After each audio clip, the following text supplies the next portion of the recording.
My dear students and friends, welcome to my channel SK Maths Corner. আজকে আমরা যে টপিকটি নিয়ে আলোচনা করব সেটি হলো ক্লাস 12 এর ইনভার্স ট্রিগোনোমেট্রিক ফাংশন বা ইনভার্স সার্কুলার ফাংশন, বিপরীত বৃত্তীয় অপেক্ষক ক্লাস 12। আজকের ভিডিওতে আমরা যেটি দেখব সেটি হলো ইনভার্স সার্কুলার ফাংশনের ডেফিনেশন, ইনভার্স সার্কুলার ফাংশনের ডোমেন, রেঞ্জ, এবং আমরা দেখব যে ইনভার্স সার্কুলার ফাংশনের গ্রাফগুলো কেমন হয় সেইগুলো দেখব। আমরা ঠিক এই ভিডিওর পরবর্তী ভিডিওতে আমরা দেখব যে properties of inverse trigonometric function বা properties of inverse circular function. তাহলে আজকের ভিডিওতে আমরা যেটি দেখব দেখে নেওয়া যাক কী বলছে। প্রথম আমাদের বলছে যে definition of inverse function and principal value region, বিপরীত অপেক্ষক ও মুখ্যমানের অঞ্চলের সংজ্ঞা। তাহলে প্রথম কথা বলে রাখি যে একটা অপেক্ষক যদি দেওয়া থাকে, অপেক্ষক দেওয়া থাকলে সেই অপেক্ষকের বিপরীতের অস্তিত্ব কখন থাকে, মানে ইনভার্সের এক্সিস্টেন্স কখন হয়, যখন ফাংশনটা হচ্ছে বাইজেক্টিভ হয়, তাই তো। তার মানে কি, একটা ফাংশন যদি ইনজেক্টিভ এবং সাবজেক্টিভ দুটোই একত্রে যদি হোল্ড করে তখন আমরা ফাংশনটাকে বলবো কি বাইজেক্টিভ, এবং একটা ফাংশন যদি বাইজেক্টিভ হয় তাহলে সেই ফাংশনের ইনভার্সের অস্তিত্ব আছে, এটা আমরা বলতে পারি। তাহলে ধরে নেওয়া যাক আমাদের একটা ফাংশন আছে যে কোনো অপেক্ষক এফ এ টু বি এরূপ হয় যে f of x equal to y এর বিপরীতের অস্তিত্ব থাকবে যদি এবং কেবলমাত্র যদি এফ অপেক্ষকটি বাইজেক্টিভ হয়। তার মানে কি, একটা অপেক্ষক যদি বাইজেক্টিভ হয় তাহলে আমরা বলতে পারবো কি যে সেই অপেক্ষকের কী আছে, বিপরীতের অস্তিত্ব আছে। তাহলে এফ অপেক্ষকটা যেহেতু বাইজেক্টিভ, তাহলে এফের যে বিপরীতের অস্তিত্ব আছে, ধরলাম সেই এফের বিপরীত অপেক্ষকটি হলো জি। তাহলে জি অপেক্ষকটা কিন্তু কোথা থেকে কোথায় হবে, এটা যেহেতু এফ অপেক্ষকটি এ থেকে বিতে আছে, জি অপেক্ষকটি কিন্তু বি থেকে এতে হবে, জি অপেক্ষকটা কিন্তু বি থেকে একে হবে। এবং এই যে বিপরীত অপেক্ষকটি পাবো আমরা, সেই অপেক্ষকটি কিন্তু ইউনিক হবে, এটা আমাদের মাথায় রাখতে হবে যে একক মানে ওই একটাই পাবো। তাই লেখা আছে যে এফ অপেক্ষকটি যদি একটা বাইজেক্টিভ হয় এবং তাহলে এর একটা বিপরীতের অস্তিত্ব থাকবে, বলছে তখন একটি ইউনিক ফাংশন হয়েছে, তখন একটি unique function g B to A পাওয়া যায় এমন যে g of y is equal to x, এখানে জি অপেক্ষকটিকে এফ অপেক্ষকের বিপরীত বলা হয় এবং লেখা হয় কীভাবে, g equal to f inverse x, g equal to f inverse x. এখন এই যে জি অপেক্ষকটি পেলাম আমরা বি থেকে এতে, এই জি অপেক্ষকটিও কিন্তু আমাদের বাইজেক্টিভ হবে। তার মানে আমরা বলতে পারবো কি জি অপেক্ষকেরও ইনভার্সের অস্তিত্ব আছে, মানে কোনো ফাংশন বাইজেক্টিভ হলেই তার ইনভার্সের অস্তিত্ব থাকবে, এটা আমাদের মাথায় রাখতে হবে সবসময়। তাহলে আবার অপেক্ষকটি মানে জি অপেক্ষকটিও বাইজেক্টিভ হবে এবং জি এর বিপরীত অপেক্ষক হবে এফ। কেন? কারণ জি ইনভার্স ইকুয়াল টু জি এর ভ্যালুটা কত, জি ইকুয়াল টু এফ ইনভার্স। তাহলে এফ ইনভার্সের ইনভার্স, এফ ইনভার্সের ইনভার্স কী হচ্ছে, এফ। তার মানে কি জি ইনভার্স ইকুয়াল টু কিন্তু অ্যাকচুয়ালি কত হচ্ছে, এফ। কত হচ্ছে, এফ। তাহলে খুব সহজেই কিন্তু আমরা দেখে নিলাম যে একটা ফাংশন যদি দেওয়া থাকে তাহলে তার বিপরীতের অস্তিত্ব কখন থাকবে, বিপরীতের অস্তিত্ব তখনই থাকবে যখন ফাংশনটা হচ্ছে বাইজেক্টিভ হচ্ছে, এবং বাইজেক্টিভ হলেই বিপরীতের অস্তিত্ব থাকছে, এবং যে বিপরীত ফাংশনটা পেলাম সেই বিপরীত ফাংশনের বিপরীত আবার কিন্তু আমাদের মূল ফাংশনটা চলে আসছে, সেটা আমরা এটা দেখেই বুঝতে পারছি, এই যে বিপরীত ফাংশনের বিপরীত আবার মূল ফাংশনটি চলে আসছে। তাহলে এখন আমরা যে প্রাথমিক যে 6টি ত্রিগোনোমেট্রিক ফাংশন আমরা জানি, sine x, cos x, tan x, sec x, cosec x, cot x, এদের কিন্তু কোনোটিই বাইজেক্টিভ অপেক্ষক নয়। কেন বাইজেক্টিভ অপেক্ষক নয়? কারণ কিন্তু এগুলো কিন্তু পিরিয়ডিক ফাংশন, মানে একটা ডোমেন, মানে এদের যে আছে, মানে এদের মানগুলো কিন্তু একটা নির্দিষ্ট টাইম অন্তর অন্তর রিপিট হয়, মানে পর্যায়ক্রমিক ফাংশন, মানে এই যে কোনোটি বাইজেক্টিভ অপেক্ষক নয় কারণ এদের মানগুলি পর্যায়ক্রমে পুনরাবৃত্ত হয়, মানে পিরিয়ডিক ফাংশন যেহেতু, মানে পর্যায়ক্রমে মানগুলো রিপিট হয়। তো যেহেতু রিপিট হচ্ছে তাহলে কিন্তু আমাদের এখানে বাইজেক্টিভ হবে না। কেন বাইজেক্টিভ হবে না? কারণ রিপিট হলে ডোমেনের ডিফারেন্ট ভ্যালুর জন্য আমাদের ওইদিকে ডিস্টিংক্ট ভ্যালু পাওয়া যাচ্ছে না, তাই তো। তার মানে ইনজেক্টিভ হচ্ছে না, আর ইনজেক্টিভ না হলেই আমাদের বাইজেক্টিভ হবে না, আর বাইজেক্টিভ না হলেই আমাদের বিপরীতের অস্তিত্ব থাকবে না। তাহলে আমরা এই যে চ্যাপ্টারটা পড়ছি এটা বিপরীত বৃত্তীয় অপেক্ষক, এবং এখানে আমাদের ত্রিকোণমিতিক ফাংশন নিয়ে আলোচনা করব। তাহলে এখানে আমাদের এইগুলো তাহলে কী করে আমরা ইনভার্স নিয়ে আলোচনা করব, ইনভার্স নিয়ে সেখানে আলোচনা করব, মানে সেই সমস্ত ডোমেন যে ডোমেনের মধ্যে ফাংশানগুলো হচ্ছে বাইজেক্টিভ, সেই ডোমেনের মধ্যেই কিন্তু, মানে যে ডোমেনের মধ্যে ফাংশনগুলো বাইজেক্টিভ সেখানেই কিন্তু আমাদের ইনভার্সের অস্তিত্ব নিয়ে আলোচনা করতে পারবো। তাহলে আমরা যদি এই সাইন এক্স অপেক্ষকের কথাই দেখি, সাইন এক্স ফাংশানের ক্ষেত্রে কিন্তু -π/2 থেকে π/2 এই রিজিয়ানের মধ্যে কিন্তু সাইন এক্সের মান -1 থেকে বৃদ্ধি পেয়ে +1 পর্যন্ত হয় এবং এই রিজিয়ানে সাইন এক্স অপেক্ষকটি কিন্তু বাইজেক্টিভ। তাহলে সাইন এক্স অপেক্ষকটি বাইজেক্টিভ হলে তাহলে সাইন এক্সের ইনভার্সের অস্তিত্ব থাকবে এবং সেটাকে আমরা লিখব কি সাইন ইনভার্স এক্স আকারে। এই যে সাইন এক্স অপেক্ষকটি -π/2, π/2 ক্লোজ ইন্টারভাল মানে থার্ড ব্র্যাকেট অন্তরালে -1 থেকে বৃদ্ধি পেয়ে 1 হয়। এই যে থার্ড ব্র্যাকেট -π/2 থেকে π/2 অন্তরালে -1 থেকে বৃদ্ধি পেয়ে 1 হয় এবং -π/2, π/2 থার্ড ব্র্যাকেট অবশ্যই অন্তরালে সাইন এক্স অপেক্ষকটি বাইজেক্টিভ, অর্থাৎ এই অন্তরালে সাইন এক্স অপেক্ষকে একটি বিপরীত অপেক্ষক সাইন ইনভার্স এক্সের অস্তিত্ব থাকবে sin to the power -1x। এটা মানে কিন্তু 1/sin x না, এটা আমাদের মাথায় রাখতে হবে।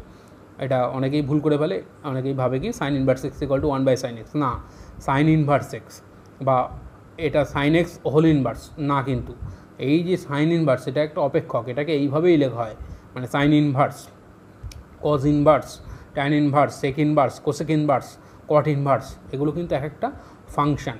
তাহলে এই সাইন এক্স অপেক্ষকটিকে মানে -π/2 থেকে π/2 এই অন্তরালে যেহেতু আমাদের বাইজেক্টিভ, তাহলে মানে এইখান থেকে ফাংশনটা কিন্তু ক্লোজ ইন্টারভাল -1, নেই।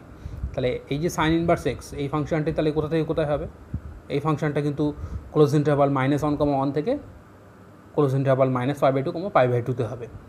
তাহলে এখানে আমাদের এই ক্লোজ ইন্টারভাল -π/2 থেকে π/2 এইটাকেই বলা হবে কিন্তু সাইন ইনভার্স এক্সের মুখ্য মানের অঞ্চল বা principal value region.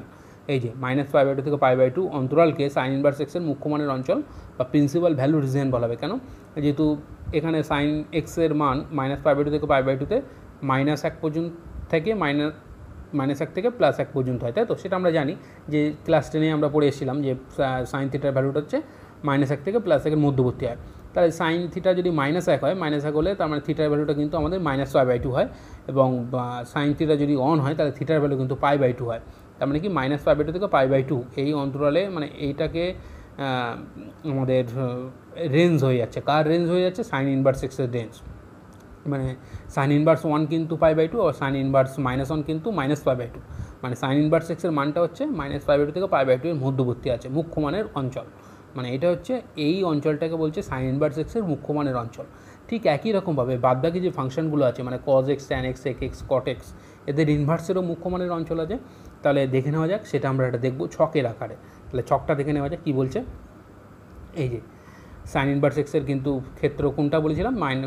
Close interval -1, এবং প্রসারটা ছিল ক্লোজ ইন্টারভাল -π/2, π/2। তাহলে মুখ্য মানের অঞ্চলটা কী ছিল? সাইন ইনভার্স এক্সের যেহেতু sine inverse x -1 = -π/2, sine inverse x 1 = π/2, sine inverse x 0 = 0। তার মানে দেখতেই পাচ্ছি যে -1 থেকে 1-এর মধ্যে যে ভ্যালুই নিই না কেন সেই ভ্যালুগুলো কিন্তু সবসময় মানে সাইন ইনভার্স এক্স কোথায় দিচ্ছে? এই -π/2 থেকে π/2 এর মধ্যে দিচ্ছে। তার মানে কি সাইন ইনভার্স এক্সের মুখ্য মানের অঞ্চল এইটাই হবে। তার মানে কি যে সাইন ইনভার্স এক্সটা -π/2 lesser equal sine inverse x lesser equal to π/2 হচ্ছে। Sine inverse x equal to y ধরা আছে, সেই জন্য এখানে ওয়াই লেখা আছে যে -π/2 lesser equal y lesser equal to π/2। তাহলে এই π/2-তে এই যে ইকুয়াল সাইন আছে -π/2 -π/2-তে ইকুয়াল চিহ্ন আছে, +π/2-তে ইকুয়াল চিহ্ন আছে। তাহলে -π/2 ভ্যালু কখন হচ্ছে সাইন ইনভার্স এক্সের মান? যখন এক্সের ভ্যালু -1 হচ্ছে। আর +π/2 কখন হচ্ছে? যখন এক্সের ভ্যালু 1 হচ্ছে, তাই তো? যদি আমরা সাইন ইনভার্স হাফ ক্যালকুলেট করি, সাইন ইনভার্স হাফ, তাহলে সাইন ইনভার্স হাফ মানে কি? মানে সাইন ইনভার্স কতর মান হাফ হচ্ছে, তাই তো? তাহলে সাইন ইনভার্স হাফ যদি হয় তাহলে এটা ক্যালকুলেট করতে গেলে ধরে নিলাম sine inverse half equal to theta. তাহলে sine inverse half equal to যদি থিটা হয় তাহলে half equal to sine theta. তাহলে থিটা ইজ ইকুয়াল টু কত হচ্ছে? 30 ডিগ্রি, কারণ সাইন 30-এর মান হাফ মানে π/6, সেটা কিন্তু এই -π/2 থেকে π/2 এর মধ্যেই আছে। আবার যদি আমরা ধরি যে সাইন ইনভার্স 1/√2, সাইন ইনভার্স 1/√2 কত হবে? সাইন ইনভার্স 1/√2 কিন্তু π/4 হবে। কেন? কারণ আমরা জানি যে সাইন 45-এর মান 1/√2 হয়। তাহলে সাইন ইনভার্স 1/√2 মানে কত হবে? সাইন ইনভার্স 1/√2 মানে হবে π/4, সেটাও কিন্তু এই প্রসারের মধ্যেই আছে। আর সাইন ইনভার্স যদি আমরা √3/2 ক্যালকুলেট করি, সাইন ইনভার্স √3/2 কত হবে? সেটা হবে π/3, কারণ আমরা জানি সাইন 60 ডিগ্রির মান হচ্ছে √3/2, তাই তো? তাহলে সাইন ইনভার্স √3/2 সেটা ক্যালকুলেট করলে π/3, সেটাও কিন্তু এই মুখ্য মানের অঞ্চলের মধ্যেই আছে, মানে প্রসারের মধ্যেই আছে। এখানে আমাদের এই প্রসার যেটা সেটাই কিন্তু মুখ্য মানের অঞ্চল হয়ে আছে। সাইন ইনভার্স এক্সটা নিজে কিন্তু বাইজেক্টিভ। নিজে বাইজেক্টিভ মানে কি? এর কিন্তু কোডোমেন আর রেঞ্জ সেট একই হয়ে যাবে। রেঞ্জ সেটটা যেটা এটাই কিন্তু কোডোমেন। আচ্ছা, এখন কজ ইনভার্স এক্সের ক্ষেত্রেও ডোমেনটা -1 থেকে 1, ক্লোজ ইন্টারভাল -1 থেকে 1, এবং এর প্রসারটা কী হবে? প্রসারটা হচ্ছে এখানে যদি -1টাকে বসিয়ে দেওয়া হয় কজ ইনভার্স এক্স মানে কজ ইনভার্স -1, তাহলে এটা যদি থিটা ধরি তাহলে -1 ইজিক্যাল টু কস থিটা, তাহলে থিটার ভ্যালু কত হচ্ছে পাই, কেন কস পাই ইজিক্যাল টু -1, তার মানে কি কজ ইনভার্স -1 মানে হচ্ছে পাই, আর 1 যদি বসিয়ে দেওয়া হয় কজ ইনভার্স 1 মানে কত হবে 0। কী করে হচ্ছে? কজ ইনভার্স 1 ইকুয়াল টু যদি থিটা ধরি তাহলে থিটা ইজ ইকুয়াল টু কত, এই cos inverse x equal to theta ধরি তাহলে 1 ইজ ইকুয়াল টু কত কস থিটা, তাহলে 1 ইজ ইকুয়াল টু যদি কস থিটা হয় তাহলে কস থিটার ভ্যালু যদি 1 হয় থিটার ভ্যালু কত 0 ডিগ্রি, তাই তো 0।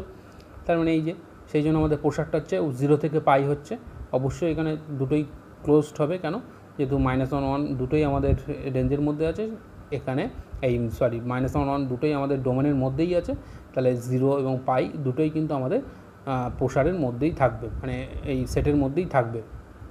তাহলে কজ ইনভার্স এক্সের ক্ষেত্রে মুখ্য মানের অঞ্চল কী হবে 0 y পাই, এটা খুব সহজে বুঝে নিলাম।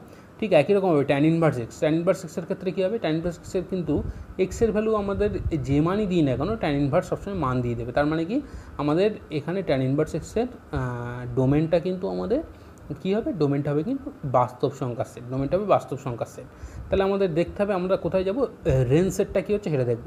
তাহলে এক্সের ভ্যালু যদি টেন্স টু ইনফিনিটি হয়, মানে এক্সের ভ্যালু যদি ইনফিনিটি হয় টেন্স টু, তাহলে এখানে ট্যান ইনভার্স ইনফিনিটি মানে কত? ট্যান ইনভার্স ইনফিনিটি মানে π/2, তার মানে কি ট্যান ইনভার্স এক্সের মান কিন্তু π/2 কাছাকাছি হচ্ছে কিন্তু π/2 হচ্ছে না, তাই তো? তার মানে কি π/2তে আমাদের ফার্স্ট ব্র্যাকেট দিতে হবে, থার্ড ব্র্যাকেট দিলে হবে না, তাই এই যে π/2তে ফার্স্ট ব্র্যাকেট লেখা আছে, থার্ড ব্র্যাকেট মানে কি এই পয়েন্টটা এর মধ্যে আছে, আর এই ফার্স্ট ব্র্যাকেট মানে কি এই π/2 পয়েন্টটা এই সেটের মধ্যে নেই, ঠিক একই রকমভাবে এক্সের ভ্যালু যদি টেন্স টু -ইনফিনিটি হয় তাহলে ট্যান ইনভার্স -ইনফিনিটি কত হবে -π/2, তাহলে যেহেতু টেন্স টু -ইনফিনিটি ওরকম তো হয় না, মানে এক্সের ভ্যালু তো টেন্স টু -ইনফিনিটি, মানে এক্স ইকুয়াল টু তো -ইনফিনিটি বলা যাচ্ছে না, তার মানে কী হচ্ছে ট্যান ইনভার্স এক্সের ভ্যালুটা কী হচ্ছে, যদি এক্সের ভ্যালু টেন্স টু -ইনফিনিটি হয় তখন ট্যান ইনভার্স এক্সের ভ্যালু কিন্তু আমাদের -π/2 পর্যন্ত হচ্ছে, তাই তো?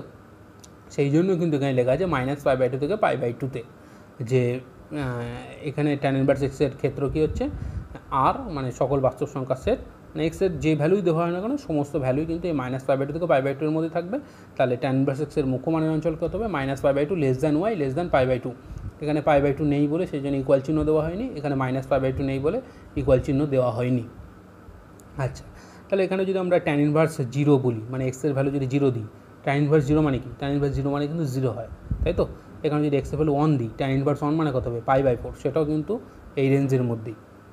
আচ্ছা, ট্যান এক্সের ভ্যালু যদি আমরা কত দেবো, এক্সের ভ্যালু যদি আমরা √3 দিই, √3 দিলে কত হবে ট্যান ইনভার্স √3 মানে কত π/3, কেন? কারণ ট্যান ইনভার্স √3 মানে আমি যদি থিটা ধরি তাই √3 = ট্যান থিটা, আর ট্যান থিটার ভ্যালু √3, তাহলে থিটার ভ্যালু কত হবে 60 ডিগ্রি মানে কত π/3, সেটা কিন্তু এই রেঞ্জের মধ্যেই আছে। তাহলে আমরা বুঝতেই পারছি যে ট্যান ইনভার্স এক্সের কিন্তু মুখ্য মানের অঞ্চল প্রিন্সিপাল ভ্যালু রিজিয়ন কী হবে, এই যে -π/2 থেকে π/2, এই যে। আচ্ছা, ঠিক এইবারে আমাদের দেখব কোসেক ইনভার্স এক্স। তাহলে কোসেক ইনভার্স এক্স যখন দেখব, কোসেক ইনভার্সের ক্ষেত্রে আমাদের কী হয় আমরা জানি যে কোসেক এক্সের ভ্যালুটা কিন্তু 1-এর সমান বা 1-এর থেকে বড় হয় এবং -1-এর সমান বা -1-এর থেকে ছোটো হয়, কেন? মানে সেটা আমরা ক্লাস 11-এ সব কিছু ডিটেলস আলোচনা করা আছে, এখানে যে ত্রিগোমেট্রিক যে ফাংশনগুলো আছে প্রত্যেকটা ফাংশনের আমাদের ফাংশনের ওপর যে ভিডিওটা ছিল সেখানে কিন্তু গ্রাফ নিয়ে আলোচনা করা আছে, sine x, cos x, tan x, cosec x, cot x, sec x সবারই আলোচনা করা আছে। তো এখন আমাদের যে কোসেক এক্সের যে রেঞ্জ, মানে কোসেক এক্সের রেঞ্জ কী ছিল, কোসেক এক্স কিন্তু 1-এর সমান বা 1-এর থেকে বড় ছিল, আর কোসেক এক্সের মান কিন্তু -1-এর সমান বা -1-এর থেকে ছোটো ছিল, তাই তো?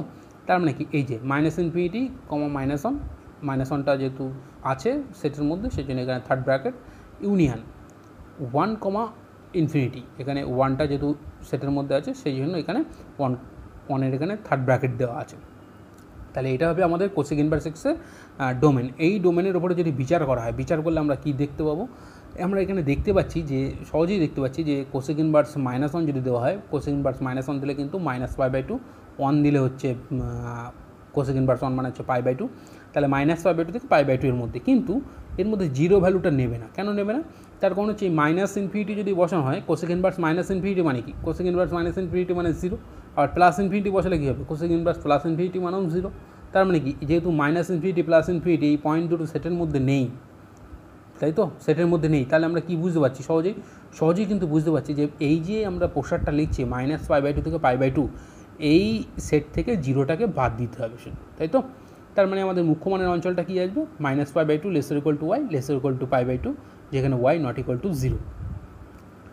এখন সেকেন্ড ভার্সেক্সের জন্য যদি আমরা দেখি, সেকেন্ড ভার্সেক্সের কী হবে, একই রকম হবে, একদম ডোমেনটা সেম ডোমেন হবে, এবং এই -1 যদি এখানে বসানো হয়, সেকেন্ড ভার্স -1 মানে কিন্তু পাই, আবার সেকেন্ড ভার্স যদি 1 বসাই, সেকেন্ড ভার্স 1 মানে কত হচ্ছে 0, তাহলে আমরা বুঝতেই পারছি 0 থেকে পাই হবে আমাদের প্রসারটা, কিন্তু ওই রেঞ্জের মধ্যে π/2 হবে না। কেন π/2 হবে না, যদি -ইনফিনিটি বসায়, সেকেন্ড ভার্স -ইনফিনিটি মানে হচ্ছে আমাদের π/2, আবার সেকেন্ড ভার্স যদি প্লাস ইনফিনিটি বসায়, প্লাস ইনফিনিটি বসালেও π/2। তার মানে বুঝতেই পারছি যেহেতু -π আর -ইনফিনিটি আর প্লাস ইনফিনিটি এই পয়েন্ট দুটো সেটের মধ্যে নেই, মানে ডোমেন সেটে নেই, তার মানে আমার এই দুটো পয়েন্টের জন্য ভ্যালু হচ্ছে কত, π/2। তাহলে π/2 পয়েন্টটাও আমাদের কিন্তু প্রসার থেকে বাদ যাবে, তাই তো।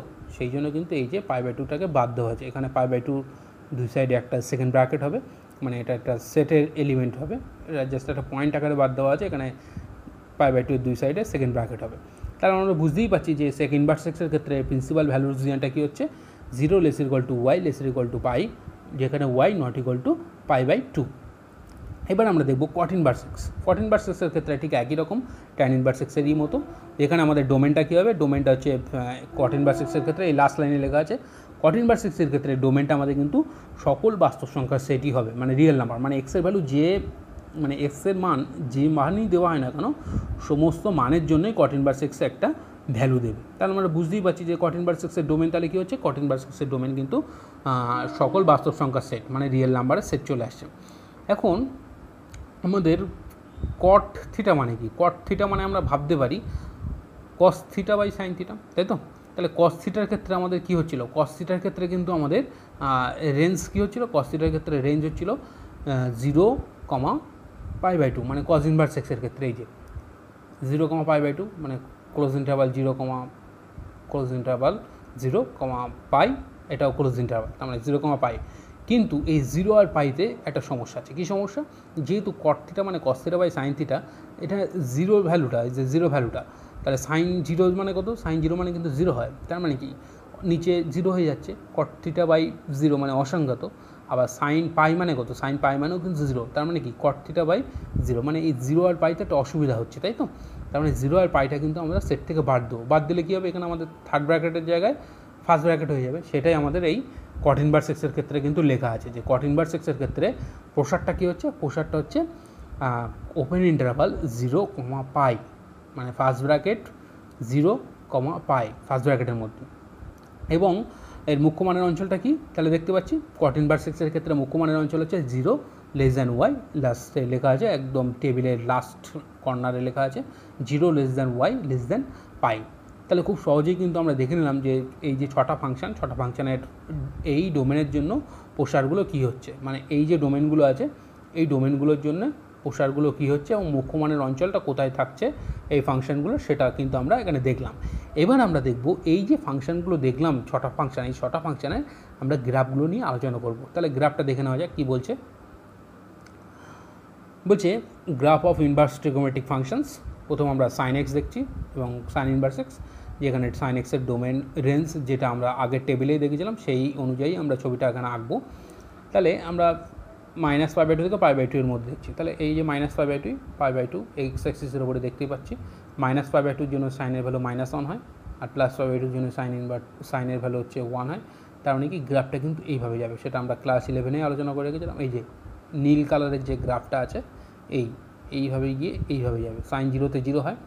আবার সাইন ইনভার্স এক্সের যদি আমরা গ্রাফ আঁকি সেক্ষেত্রে আমরা ডোমেন নেবো -1 থেকে 1, মানে এই যে -1 থেকে 1, এই হচ্ছে ডোমেন নিলাম -1 থেকে 1।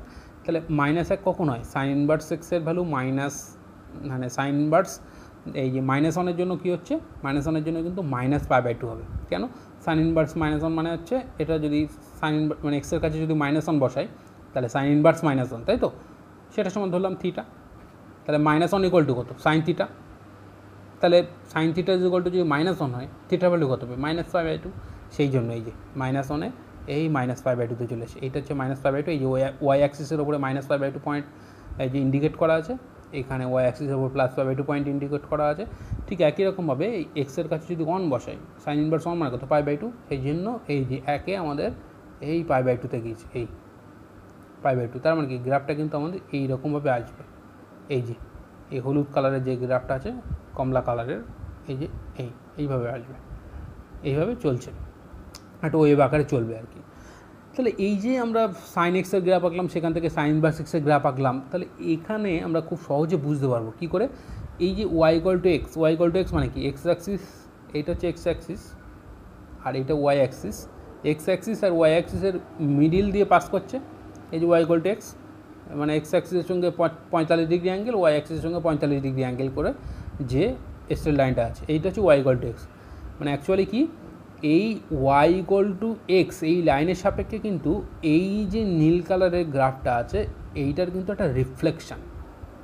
জাস্ট এইটাকে মাঝখানে রেখে যদি ভাঁজ করে দেওয়া হয়, ভাঁজ করে দিলে এইটা কিন্তু এদিকে যাবে, এটা এদিকে যাবে। মানে একটা ফাংশনের ইনভার্সের গ্রাফ আঁকা কিন্তু খুব সহজ। কী করে? Just y equal to x এই লাইনের সাপেক্ষে, মানে যে কোনো function y equal to x এই লাইনের সাপেক্ষে আমরা কী করবো? রিফ্লেকশান করে দেবো, দিলেই আমাদের ইনভার্সের গ্রাফ চলে আসবে খুব সহজেই। তা বুঝতেই পারছি এখানে একদম খুব সুন্দর বোঝা যাচ্ছে, এইটার জন্য এইটা, এটার জন্য এইটা, মানে পয়েন্ট, এই পয়েন্টের জন্য এই পয়েন্ট হবে, এই পয়েন্টের জন্য এই পয়েন্ট হবে, এই পয়েন্টের জন্য এই পয়েন্ট হবে, খুব সহজেই বুঝতে পারছি। আচ্ছা, এবার আমরা দেখব কজ ইনভার্সের গ্রাফ। কজ ইনভার্স এক্সের যদি গ্রাফ দেখি, আমাদের প্রথম কথা হচ্ছে কজ এক্স, এই 0 থেকে পাই এই রিজিয়ানের মধ্যে যদি আমরা গ্রাফটা আঁকি, কজ 0-এর মান কত হবে? 1, কজ π/2-এর মান 0, আর কজ π-এর মান কত? কজ π-এর মান কিন্তু আমাদের -1।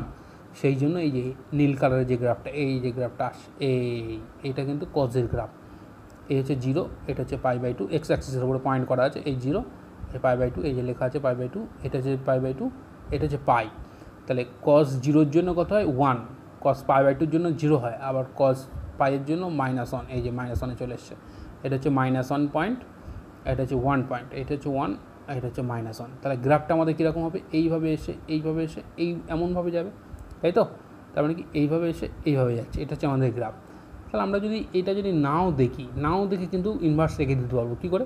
এটা যেহেতু ওয়াই ইকুয়াল টু এক্স, এটা লাইন, ঠিক এই লাইনের রেসপেক্টে এই যে পার্টটা আঁকলাম, এর রিফ্লেকশন যদি দেখি, তাহলে কেমন হবে? এমন হবে না? এই যে এমন হবে, দেখেই বোঝা যাচ্ছে এটা রিফ্লেকশন হবে ঠিক এমন। তাহলে একটু মিলিয়ে দেওয়া যাক যেটা আছে। আচ্ছা, তাহলে এখানে ডোমেন কিন্তু -1 থেকে 1, তাহলে এখানে যদি আমরা -1 বসাই, কজ ইনভার্স -1 মানে কত? পাই। তাহলে এই হচ্ছে -1 আর এই হচ্ছে 1, তাহলে এই হচ্ছে এই যে এই এক্স অ্যাক্সিসের উপরে 1 ইন্ডিকেট করা আছে, আর এইটা হচ্ছে -1, এই পয়েন্টটা। তাহলে এই 1-এর জন্য আমাদের কি হচ্ছে? যদি 1 বসাই, কজ ইনভার্স 1 মানে কত? 0, সেই জন্য কিন্তু এখানে 0।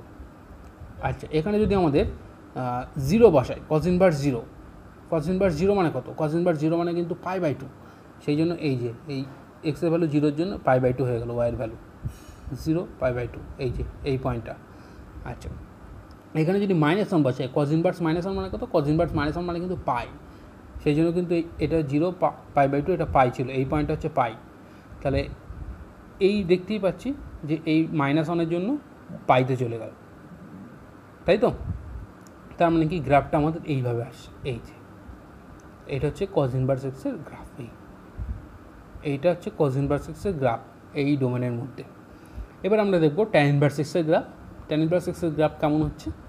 ট্যান ইনভার্স এক্সের গ্রাফ আমরা জানি যে ট্যান 0-তে 0 হয়, ট্যান π/2-তে ইনফিনিটিতে উঠে যায়, -π/2-তে ইনফিনিটি আসে। এই যে -π/2, এই π/2, এই যে এক্স অ্যাক্সিসের উপর -π/2, এক্স অ্যাক্সিসের উপর +π/2, তাহলে +π/2-র জন্য এই যে নীল কালারের যে গ্রাফটা উপরে উঠে যাচ্ছে, খুব হাই হয়ে যাচ্ছে, কিন্তু টেন্স টু +ইনফিনিটি হয়ে যাচ্ছে।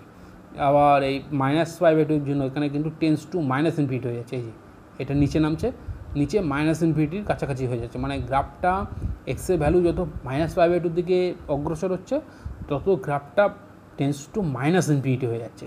আবার এইখানে এক্সের ভ্যালু যত +ইনফিনিটির দিকে অগ্রসর হচ্ছে, এটা টেন্স টু +ইনফিনিটি, মানে খুব হাই হয়ে যাচ্ছে। তাহলে বুঝতেই পারছি এইটার আমাদের ইনভার্স কী হবে? এই তো y equal to x line, এর রিফ্লেকশান করে দিলে কেমন হবে, এমন হবে। এই যে এই পার্টের রিফ্লেকশান এই পার্ট হবে, আর এই নীল কালারের পার্টের রিফ্লেকশান এই পার্টটা হবে। তাহলে বুঝতেই পারছি গ্রাফটা আমাদের এরকম হবে। তাহলে একটু মিলিয়ে দেওয়া যাক কী করে হচ্ছে। সকল বাস্তব সংখ্যার সেট, রেঞ্জ হচ্ছে -π/2 থেকে π/2, তাই তো। তাহলে tan ইনভার্স 0 মান কত হয়, tan ইনভার্স 0 মান 0 হয়। আর tan ইনভার্স 1 মানে কত হয়, tan ইনভার্স 1 মানে কিন্তু π/4। এখানে আমাদের 1টা ইন্ডিকেট করা নেই, এখানে জাস্ট আমাদের এই টেন্স টু ইনফিনিটি হয়ে যাচ্ছে, তাই তো। তার মানে কি, এখানে যদি আমাদের এক্সের কাছে যদি প্লাস ইনফিনিটি বসায়, tan ইনভার্স প্লাস ইনফিনিটি মানে কত, π/2। এইটা আমাদের π/2, এই যে এই দাগটা আছে এটা হচ্ছে π/2।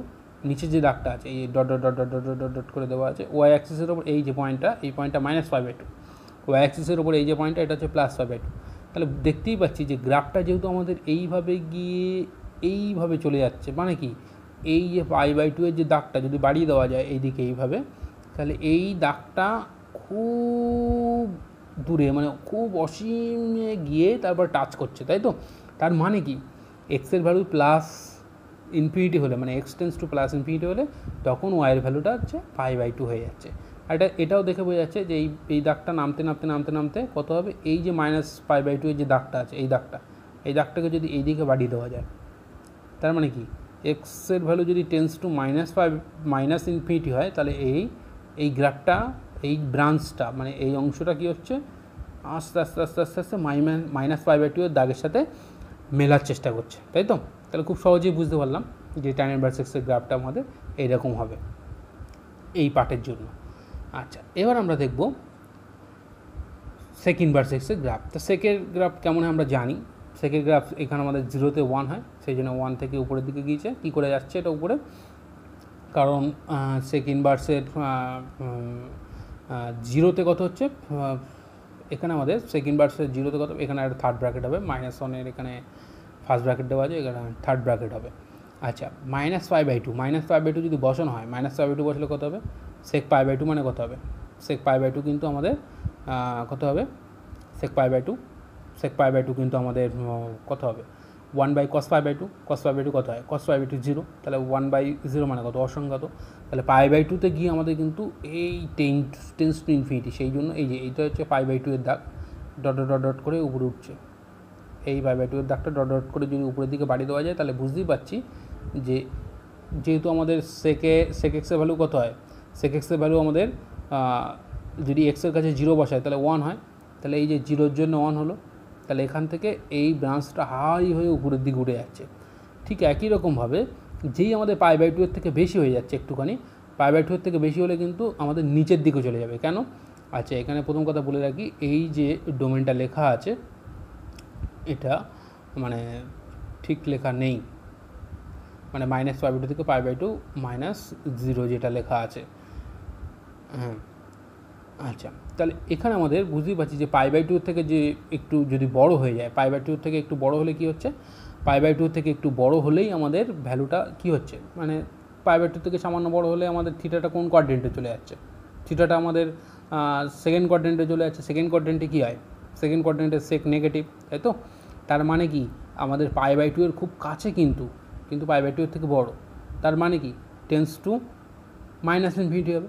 তাই এই যে π/2 এর থেকে যেই একটু ভ্যালু বড় হয়েছে, এই পার্টটা কিন্তু এই পার্টটা উপরে উঠে যাচ্ছিলো, আর এই পার্টটা নিচ থেকে উপরে আসছে, এই যে নিচ থেকে উপরে এসে এইভাবে ব্যান্ড করবে, নিচ থেকে উপরে এসে এইভাবে ব্যান্ড করবে। এইটা কিন্তু আমাদের চলছে এরকমভাবে, এরকম একটা ব্যান্ড হবে, তারপরে এখানে একটা এরকম ব্যান্ড হবে, তার নিচে এরকম একটা ব্যান্ড হবে, এখানে এরকম একটা হবে, এইভাবে চলছে এক্স অ্যাক্সিসের উপরে এদিকেও তাই। তাহলে এই ফাংশনটা যদি আমরা ইনভার্স আঁকি, তাহলে y=x আমরা এই লাইনটা টানার পরে যদি আমরা রিফ্লেকশান নিই, এর রিফ্লেকশান কেমন হবে, এর রিফ্লেকশান হবে এমন, আর এইটা রিফ্লেকশান কেমন হবে, এই ছোট্ট একটুখানি অংশ, এই রিফ্লেকশানটা হবে এরকম। কী করে সেটা আমরা বুঝতেই পারছি, যদি আমরা এখানে 1 লিখি, সেক ইনভার্স 1 মানে কত, সেক ইনভার্স 1 মানে কিন্তু আমাদের 0, তাই তো। সেক ইনভার্স 1 মানে হচ্ছে আমাদের 0, এই যে এই এক্স অ্যাক্সিসের উপরে এই হচ্ছে 1, এইটা কিন্তু 0। এই যে আমরা যদি এখানে -1 লিখি এক্সের কাছে -1 লিখলে কত হবে, সেক ইনভার্স -1 মানে কত, সেক ইনভার্স -1 মানে কিন্তু পাই, তাহলে এটা 1, এটা আমাদের -1 ছিল, এই যে এই জায়গাটা -1, এইখানে কিন্তু গ্রাফটা এই পাইতে উঠে গেছে। তাহলে দেখতেই পাচ্ছি খুব সহজেই যে এইটা টেন্স টু কোথায় যাচ্ছে, টেন্স টু কিন্তু এটা হচ্ছে π/2 চলে যাচ্ছে, টেন্স টু π/2 চলে যাচ্ছে। এই যে দাগটা এটা কিন্তু পাইয়ের দাগ, এই দাগটা এটা হচ্ছে পাইয়ের দাগ। তাহলে এই দাগটা যে পাই হচ্ছে তার মানে এটা টেন্স টু পাইয়ে যাচ্ছে কীভাবে, এখানে যত এক্সের ভ্যালুটা যত আমাদের 1 থেকে বাড়তে থাকছে, মানে 1 থেকে যত টেন্স টু প্লাস ইনফিনিটি হচ্ছে এক্সে, এই যে এক্স 1 থেকে বাড়তে বাড়তে যখন প্লাস ইনফিনিটি হচ্ছে মানে সেকেন্ড বার্স প্লাস ইনফিনিটি, তখন সেকেন্ড বার্স প্লাস ইনফিনিটি মানে আমাদের কী হচ্ছে, আমরা বুঝতেই পারছি যে π/2 হয়ে যাচ্ছে। কেন সেক π/2 মানে হচ্ছে মানে এই সেকেন্ড বার্স এক্স যদি এক্স টেন্স টু π/2 হয়ে যায়, মানে এক্স ইকুয়াল টু ধরলাম π/2, তাহলে second burst x tends to infinity ধরলাম, তাহলে এক্স সেকেন্ড বার্স ইনফিনিটি কত হচ্ছে এটা আমরা ধরলাম থিটা, তাহলে infinity is equal to sec theta. তার মানে কি ইনফিনিটি কখন হয়ে যাচ্ছে, মানে অসংগত কখন হচ্ছে, যখন থিটার ভ্যালুটা আমাদের π/2 হচ্ছে। তাহলে বুঝতেই পারছি যে এক্সের ভ্যালু যদি টেন্স টু ইনফিনিটি হয় তাহলে এই ভ্যালুটা, এই যে গ্রাফটা উঠতে উঠতে উঠতে উঠতে কোথায় যাবে, এই যে দাগটা আছে এই দাগটাকে যদি এই দিকে বাড়িয়ে দেওয়া যায়, এইভাবে যদি সোজা চলতে থাকে তাহলে এই ব্রাঞ্চটা কোথায় গিয়ে মিশবে, ওই দাগে গিয়ে মিশবে, তাই তো। মানে অসীম দূরত্বে মিশবে না, মানে অসীম দূরত্বে টাচ করার চেষ্টা করছে আর কি। মানে x tends two plus infinity হলে এখানে আমাদের ভ্যালুটা কী হচ্ছে, এই ব্রাঞ্চটা এদিকে চলে যাচ্ছে। ঠিক একই রকমভাবে এক্স টেন্স টু যদি মাইনাস ইনফিনিটি হয় সেক্ষেত্রে আমাদের -π/2 এখান থেকে ব্রাঞ্চটা এই ব্যান্ড করে এইভাবে চলতে থাকবে, তাই তো। খুব সহজেই বুঝতে পারছি। তারপরে ভ্যালুটা জাস্ট আমাদের এইভাবে যাবে, এটা আমাদের এইভাবে যাবে। এক্স টেন্স টু যদি আমাদের মাইনাস ইনফিনিটি হয়, মানে x tends two plus infinity ধরেছিলাম, এক্স টেন্স টু যদি আমাদের মাইনাস ইনফিনিটি হয়, মাইনাস ইনফিনিটি হলে আমরা কী বুঝতে পারছি, মানে মাইনাস ইনফিনিটি হলে আমাদের কত হচ্ছে, মাইনাস ইনফিনিটি হলে -π/2 হচ্ছে। এটা খুব সহজেই আমরা বুঝতে পারছি। তাহলে সেকেন্ড বার্স এক্সের গ্রাফটা আমরা দেখে নিলাম।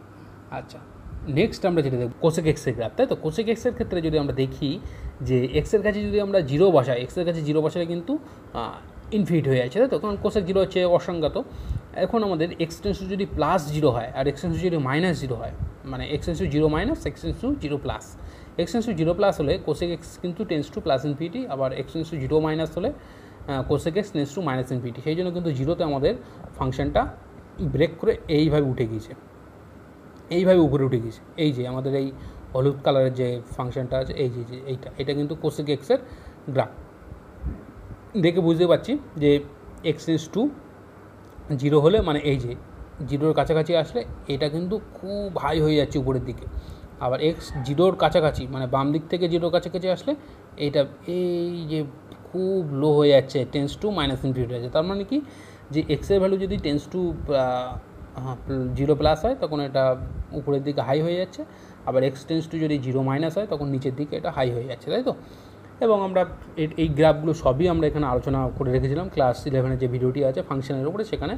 তাহলে এই গ্রাফে যদি আমরা ইনভার্স দেখি তাহলে এইটা হচ্ছে y=x লাইন, এই y=x লাইনের সাপেক্ষে আমাদের এটা যদি রিফ্লেকশান দেখি, রিফ্লেকশান দেখলে আমাদের কী হচ্ছে, রিফ্লেকশান দেখলে কিন্তু আমাদের বুঝতেই পারছি যে এই যে এই পার্টের রিফ্লেকশান কেমন হবে, এই পার্টটা হবে, আবার এই পার্টের রিফ্লেকশানটা কি এই পার্টটা হবে। তার মানে কি এই রকম নীল কালার হবে, আর এই যে পার্টটা আছে এই পার্টের রিফ্লেকশান কেমন হবে, এই যে নীল গ্রাফটা আছে নীল, এই যে ঠিক এমন হবে, তাই তো। এটা যদি আমরা একটু মেলানোর চেষ্টা করি, কী করে হচ্ছে যে কোসেক ইনভার্স -1 দিলাম, কোসেক ইনভার্স -1 মানে কত, কোসেক ইনভার্স -1 মানে কিন্তু আমাদের -π/2, কোসেক ইনভার্স -1 মানে কত, -π/2। তাহলে এটা আমরা কী করে পাচ্ছি, এইটা আমাদের এই -1, এই যে -1, তো এটা যদি -1 হয় তাহলে কোসেক ইনভার্স -1 মানে -π/2, এই যে এখানে চলে আসলো -π/2, কোসেক ইনভার্স -1 মানে কত, -π/2। আর কোসেক ইনভার্স 1 যদি দেওয়া হয়, 1 দিলে কত হবে, কোসেক ইনভার্স 1 মানে কত, π/2, তাহলে এই π/2তে উঠে গেল, তাই তো। তাহলে এখানে খুব সহজেই বুঝতে পারছি। ঠিক একই রকমভাবে আমরা দেখব যে 1 থেকে যত ভ্যালু আস্তে আস্তে বৃদ্ধি পেতে থাকবে তত আমাদের কী হবে, মানে 1 থেকে টেন্স টু যদি ইনফিনিটি হয়, মানে এক্সের ভ্যালু যদি টেন্স টু ইনফিনিটি হয়, এক্স টেন্স টু ইনফিনিটি হলে কোসেক ইনভার্স এক্স তখন কোন দিকে যাচ্ছে, আমরা ধরলাম যে এক্সের ভ্যালু ইনফিনিটি, তাহলে cosec inverse infinity, cosec inverse infinity কত হবে, কোসেক ইনভার্স ইনফিনিটি মানে আমরা ধরলাম 0, তাই তো। তাহলে কোসেক ইনভার্স ইনফিনিটি মানে আমরা ধরলাম থিটা, তাহলে ইনফিনিটি ইজ ইকুয়াল টু কত, কোসেক থিটা। তাহলে কোসেক থিটার ভ্যালু ইনফিনিটি কখন হচ্ছে, মানে প্লাস ইনফিনিটি কখন হচ্ছে, যখন থিটা টেন্স টু আমাদের 0 হবে, তাই তো। থিটার ভ্যালু যদি 0 হয় মানে কোসেক থিটা যদি জিরো হয়, মানে থিটার ভ্যালু যদি জিরো হয়, কোসেক জিরো কত হবে? কোসেক জিরো প্লাস ইনফিনিটি হয়ে যাবে। সেই জন্য কিন্তু এই যে নীল গ্রাফটা যত প্লাস ইনফিনিটির দিকে অগ্রসর হচ্ছে তত এই এক্স অ্যাক্সিসের সাথে মিশে যাওয়ার চেষ্টা করছে, তাই তো? তার মানে কি? তার মানেটা কিন্তু এক্স অ্যাক্সিসের সাথে মিশে যাওয়ার চেষ্টা করছে, মানে কি? তার মানে কিন্তু এক্সের ভ্যালুটা জিরো হয়ে যাচ্ছে টেন্স টু, তাই তো? বুঝতে পারলাম খুব সহজে। ঠিক একই রকমভাবে যদি এখানে এক্সের ভ্যালুটা টেন্স টু মাইনাস ইনফিনিটি হতো, মানে একদম এক্সের ভ্যালু যদি টেন্স টু মাইনাস ইনফিনিটি হয়, তাহলে সেক্ষেত্রে আমরা কী দেখছি? যে সেক্ষেত্রে দেখছি কিন্তু আমরা ধরলাম যে এক্সের ভ্যালু মাইনাস ইনফিনিটি, তাহলে কোসেক ইনভার্স মাইনাস ইনফিনিটি মানে কত? এখানে কিন্তু কোসেক ইনভার্স মাইনাস ইনফিনিটি মানে কিন্তু সেটাও কিন্তু জিরো হচ্ছে, তাই তো? তাহলে সেটা জিরো হচ্ছে কী করে বুঝছি আমরা? এই যে গ্রাফে দেখছি যে এই এক্সের ভ্যালু তো এইদিকে যত বাড়বে তত মাইনাস ইনফিনিটি যাবে। এই যে এক্সের ভ্যালু যত এদিকে যাবে তত মাইনাস ইনফিনিটি, তত এই নীল গ্রাফটা কোন দিকে যাচ্ছে দেখতে পাচ্ছি, তত এই এক্স অ্যাক্সিসের সাথে মিশে যাওয়ার চেষ্টা করছে। তার মানে কি? এখানে যদি x tends to minus infinity হয়, তখন cosec inverse x tends to কী হচ্ছে? এই যে জিরোর সাথে মিশে যাওয়ার চেষ্টা করছে, তাই তো? তাহলে এখানে গ্রাফটা এইরকমভাবে আসছে, এইভাবে যাচ্ছে, এইভাবে আসছে, এইভাবে যাচ্ছে। তাহলে খুব সহজে এটা কিন্তু আমরা কোসেক ইনভার্স এক্সের গ্রাফটাও দেখে নিলাম। আচ্ছা, এবারে যদি আমরা দেখি কট ইনভার্স এক্সের গ্রাফ, কট ইনভার্স এক্সের গ্রাফ দেখলে আমরা কী করে বুঝবো? এইখানে এই জিরো থেকে পাইয়ে যদি আমরা গ্রাফটা আঁকার চেষ্টা করি, জিরো থেকে পাইয়ে কী হবে? কট জিরো কথা হয়, কট জিরো কিন্তু প্লাস ইনফিনিটি, এই যে এই উপরের দিকে উঠে গিয়েছে, এই নীল কালারের গ্রাফটা, এটা হচ্ছে কটের গ্রাফ। এই যে কট জিরো মানে হচ্ছে প্লাস ইনফিনিটি, আর পাই যদি বসানো হয়, কট পাই বসালে কিন্তু এটা হচ্ছে মাইনাস ইনফিনিটি, সেই জন্য এই পাইতে কিন্তু গ্রাফটা এই ভেঙে নিচে চলে এসছে, তাই তো? মানে এই এক্সের ভ্যালু যত বাড়ছে, মানে টেন্স টু যত পাই হচ্ছে, তত এই ভ্যালুটা কিন্তু খুব নেগেটিভ হয়ে যাচ্ছে, হাই নেগেটিভ। মানে এক্স টেন্স টু পাই মাইনাস, মানে পায়ের বাম দিক থেকে পায়ের কাছাকাছি গেলে তখন এই ব্রাঞ্চটা টেন্স টু মাইনাস ইনফিনিটি হয়ে যাচ্ছে। আর এখানে দেখতেই পাচ্ছি যে x tends two zero plus, মানে জিরোর ডান দিক থেকে জিরোর কাছাকাছি হলে তখন এই ব্রাঞ্চটা উপরের দিকে চলে যাচ্ছে। আমরা জানি যে কট জিরো মানে কত? কট জিরো মানে অসংগত, আবার কট পাই মানেও অসংগত। আর কট পাই বাই টু মানে কত? Cos pi by two by sine pi by two. Cos pi by two কত হয়? Zero. Sine pi by two কত হয়? 1। 0/1 মানে কত? 0। তাহলে কট পাই বাই টু হচ্ছে 0। তাহলে এই যে পাই বাই টুতে ভ্যালুটা 0, এই যে সেই জন্য গ্রাফটা আমাদের ঠিক এমন হয়েছে। আর কট ইনভার্স এক্সের গ্রাফটা তাহলে কী হবে? এইটা তো y equal to x line, এই ওয়াই ইকুয়াল টু এক্স লাইনের সাপেক্ষে যদি আমরা রিফ্লেকশন নিই, তাহলে এই পার্টের রিফ্লেকশন কী হবে? এরকম পার্ট। আর এই পার্টটার রিফ্লেকশন কীরকম হবে? এরকম পার্ট। এই যে তাহলে দেখতেই পাচ্ছি যে এর গ্রাফটা এরকম হবে, এটা হচ্ছে কট ইনভার্স এক্সের গ্রাফ। তাহলে এটা যদি আমরা নিয়ে একটু আলোচনা করি, তাহলে এখানে আমরা দেখতেই পাচ্ছি যে কী হচ্ছে, যে কট ইনভার্স এক্সের ভ্যালু কিন্তু কখনোই পাই হচ্ছে না, আবার কট ইনভার্স এক্সের ভ্যালু কিন্তু কখনো 0 হচ্ছে না, তাই তো? সেটা আমরা এই গ্রাফ দেখেই বুঝতে পারছি যে এইটা হচ্ছে পাইয়ের দাগ, এই দাগটা হচ্ছে কিন্তু পাইয়ের দাগ, আর এই দাগটা হচ্ছে আমাদের 0-র দাগ। তাহলে এই গ্রাফটা কিন্তু এইভাবে চলতেই আছে, কখনোই এই লাইনকে টাচ করবে না। তার মানে কি? এই গ্রাফটা কিন্তু কখনোই পাইকে ধরতে পারছে না, আবার এইটা কিন্তু এইদিকে চলতেই আছে। তার মানে কি? এই গ্রাফটা কিন্তু কখনোই জিরোটাকে টাচ করতে পারছে না, সেই জন্য কিন্তু রেঞ্জ 0 থেকে পাই, ঠিক আছে? তাহলে এখানে আমাদের যদি কট ইনভার্স আমরা কত ধরবো? কট ইনভার্স যদি আমরা 0 ধরি, কট ইনভার্স 0 মানে কত হবে? কট ইনভার্স 0 মানে কিন্তু যদি আমরা থিটা ধরি, তাহলে 0 ইজ ইকুয়াল টু কত? কট থিটা, মানে cos theta by sine theta is equal to 0। তার মানে কি? Cos theta is equal to 0, মানে থিটা ইজ ইকুয়াল টু কত হয়ে যাচ্ছে? থিটা ইজ ইকুয়াল টু কত হচ্ছে? Pi by 2। তার মানে এই 0-তে পাই বাই 2 হবে, এই যে 0-তে পাই বাই 2 লেখা আছে, এই 0-র জন্য এই পাই বাই 2 উঠে গেল। তার মানে কি? গ্রাফটা কিন্তু এইভাবে এসে এইভাবে চলে যাচ্ছে, এটা হচ্ছে কট ইনভার্স এক্সের গ্রাফ। তাহলে খুব সহজেই আমরা এই যে ট্রিগোনোমেট্রিক ফাংশনগুলো ছিল, সেই ট্রিগোনোমেট্রিক ফাংশনগুলোর গ্রাফগুলো আজকে আমরা দেখলাম। আজকের ভিডিওটা আমরা এখানেই শেষ করব। মানে ইনভার্স সার্কুলার ফাংশন এর উপরে যে ভিডিওটা তৈরি হচ্ছিল, এটা হচ্ছে পার্ট 1 ভিডিও। পরবর্তী ভিডিওতে আমরা দেখব যে properties of inverse trigonometric function এবং তাদের অ্যাপ্লিকেশন, যে অ্যাপ্লিকেশনগুলো কী করে হচ্ছে, পরবর্তী ভিডিওতে আমরা আলোচনা করব। ছাত্রছাত্রীদেরকে বলছি তোমরা ভিডিওটি ভালো করে দেখো, এবং কোনো জায়গায় যদি বুঝতে অসুবিধা হয়, মানে গ্রাফগুলো বিশেষ করে আমাদের বোঝা প্রয়োজন, গ্রাফগুলো যদি বুঝতে অসুবিধা হয় অবশ্যই ভিডিও কমেন্ট বক্সে জানাবে, হেল্প করে দেওয়ার চেষ্টা করা হবে। সকলকে ধন্যবাদ।